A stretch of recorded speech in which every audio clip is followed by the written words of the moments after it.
YouTube से सीखी ठगी, फर्जी कंपनियां बनाकर लाखों की धोखाधड़ी। मुजफ्फरनगर में बड़ा निवेश घोटाला, 3 गिरफ्तार। यूट्यूब से सीखे फ्रॉड के तरीके, पुलिस कर रही है नेटवर्क की जांच। मुजफ्फरनगर पुलिस ने एक ऐसे शातिर ठग गिरोह का भंडाफोड़ किया है जिसने यूट्यूब पर वीडियो देखकर लोगों से ठगी करने के तरीके सीखे और फिर 2 फर्जी कंपनियां बनाकर निवेश के नाम पर लाखों रुपए की धोखाधड़ी को अंजाम दिया। गिरोह लोगों को 10 से 12% मासिक मुनाफा और विभिन्न परियोजनाओं में 60% हिस्सेदारी देने का झांसा देकर अपने जाल में फंसाता था। पुलिस ने इस मामले में 3 आरोपियों को गिरफ्तार कर उनके कब्जे से मोबाइल फोन और फर्जी दस्तावेज बरामद किए हैं। मामले की गंभीरता को देखते हुए पुलिस अब गिरोह की पूरे नेटवर्क और ठगी की कुल रकम का पता लगाने में जुटी है। पुलिस के अनुसार मामला थाना नई मंडी क्षेत्र का है। धरपकड़ अभियान के दौरान पुलिस टीम ने जानसठ फ्लाईओवर के नीचे से हरेंद्र मलिया, दीपक चौधरी और प्रवीण कुमार को गिरफ्तार किया। जांच में सामने आया कि आरोपियों ने ग्लोबल टेक रियलिटी और GTFX ट्रेडिंग के नाम से फर्जी कंपनियां तैयार की थीं। इन कंपनियों के नाम पर नकली दस्तावेज और फर्जी इकरारनामे बनाकर लोगों का विश्वास जीता जाता था। आरोपी निवेशकों को भरोसा दिलाते थे कि उनके पैसे पर हर महीने 10 से 12% तक का मुनाफा मिलेगा और विभिन्न प्रोजेक्ट्स में 60% तक की हिस्सेदारी भी दी जाएगी। लालच में आकर कई लोगों ने नकद और ऑनलाइन माध्यम से लाखों रुपए आरोपियों के खातों में जमा करा दिए।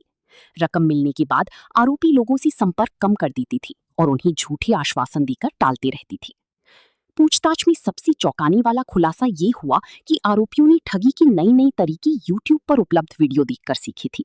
इसके बाद उन्होंने फर्जी कंपनियां बनाई और सुनियोजित तरीके से लोगों को अपना शिकार बनाना शुरू कर दिया। पुलिस ने आरोपियों के कब्जे से 3 मोबाइल फोन, दोनों फर्जी कंपनियों से जुड़े दस्तावेज और अन्य महत्वपूर्ण साक्ष्य बरामद किए हैं। थाना नई मंडी में आरोपियों के खिलाफ संबंधित धाराओं में मुकदमा दर्ज कर लिया गया है। मुजफ्फरनगर के SSP संजय कुमार वर्मा ने बताया कि प्रारंभिक जांच में सामने आया है कि आरोपियों ने यूट्यूब के जरिए ठगी के तरीके सीखे और फर्जी कंपनियों के माध्यम से लोगों को निवेश का लालच देकर लाखों रुपए की धोखाधड़ी की। पुलिस पूरी मामले की गहन जांच कर रही है। साथ ही ये भी पता लगाया जा रहा है कि इस गिरोह ने अब तक कितने लोगों को अपना शिकार बनाया, ठगी की कुल रकम कितनी है और इस नेटवर्क से जुड़ी अन्य लोग कौन-कौन हैं। पुलिस का कहना है कि मामले की जांच तेजी से आगे बढ़ रही है और गिरोह से जुड़े अन्य आरोपियों की पहचान कर जल्द गिरफ्तारी की जाएगी।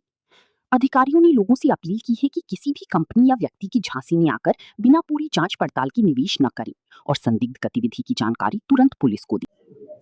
सर, नई मंडी पुलिस द्वारा गुड वर्क किया गया है, क्या पूरा मामला है?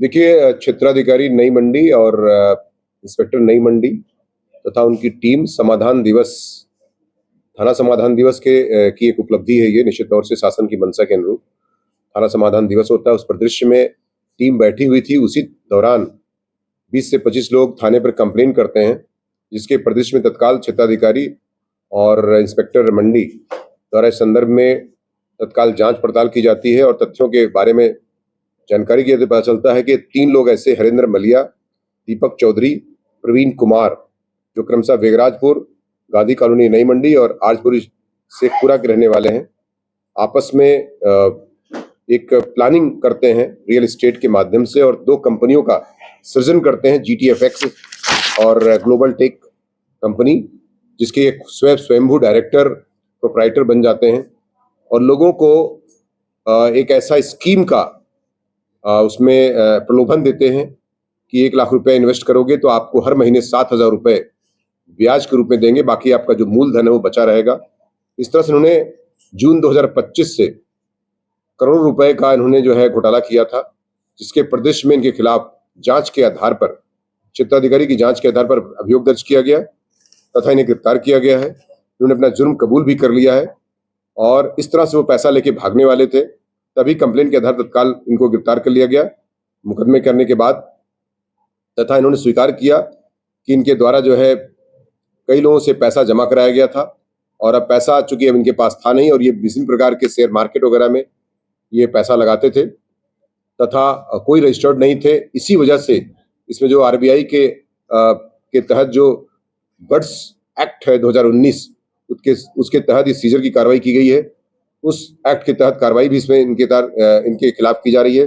साथ ही साथ इसमें 326/26, 318(4), 338, 336, 340 मतलब जो 470 67 68 69 71 होता था वो आईपीसी का वो मुकदमा 61(2) आपराधिक षड्यंत्र का दर्ज किया गया है तथा नियमानुसार गिरफ्तार करके इनको जेल भेजने की कार्रवाई सुनिश्चित की जा रही है। कितने पढ़े लिखे हैं सर ये जो गिरफ्तार हुए सर? ये तीनों के बारे में जो पूछताछ की गई तो उन्होंने बताया कि ये पोस्ट ग्रेजुएट LLB और ग्रेजुएट हैं सभी। साथ ही साथ ये डी फार्मा वगैरह कंपनी से भी जुड़े हुए हैं, मेडिकल लाइन से भी जुड़े हुए हैं तथा इनके मन में जो प्रलोभन और जो बताया पूछताछ उन्होंने भी स्वीकार किया कि यूट्यूब में उन्होंने देख करके कि कैसे शॉर्टकट से पैसा कमाया जा सकता है, इस माध्यम से भी ये यूट्यूब चैनल को देख करके शॉर्टकट से पैसा कमाने का ये तरीका फ्रॉड करके इन्होंने अडॉप्ट किया, जिसके आधार पर इनके खिलाफ अभियोग दर्ज किया गया है। इसमें 50 से 60 लोग पीड़ित बताए जाते हैं, इन्होंने पैसा लगाया और कुछ सरकारी कर्मचारी भी इसमें पैसा लगाने की बात सरकार संज्ञान में आई है, जिसके आधार पर इनके खिलाफ मुकदमा दर्ज करके तथा बर्थ सर्टिफिकेट के तहत कार्रवाई सुनिश्चित की जा रही है। आपस में ये दोस्त हैं और एक दूसरे को जानते हैं, एक साथ पहले काम भी किए हुए हैं और यही इनका कनेक्शन था।